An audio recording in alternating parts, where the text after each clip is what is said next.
If you have the arm of a pitcher, you might want to hold back on throwing punches at strangers in the street. You could kill somebody. I'm Michael McCrudden talking about a tragic TKO here for you on IO.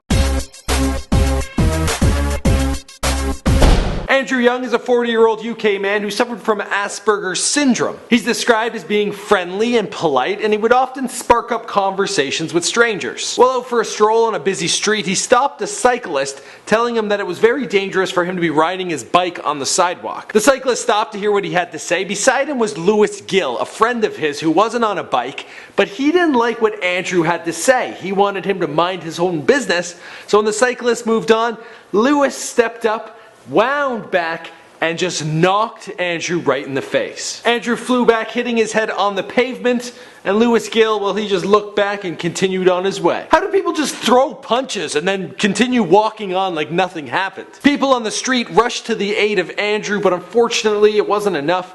He died the next day in hospital due to trauma from the fall. Fast forward 3 months, Lewis Gill is in court and he pleaded guilty to manslaughter. The sentence he received is shocking. He only got 4 years behind bars. Everyone's absolutely shocked to get such a lenient sentence. Manslaughter's typically life. He's looking at 4 years, and some are saying that with the time he's already served, also good behavior and other things taken into account, he could be back on the streets in 2 years.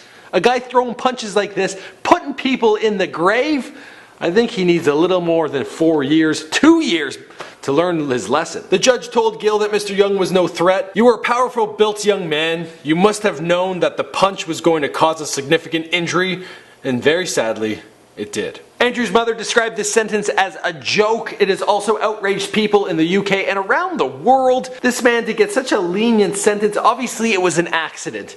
But punching the guy certainly wasn't. What do you guys think about this story? Do you think the judge was right taking into account that no one meant to kill anyone here? But the fact of the matter is he just went and attacked someone out of the blue.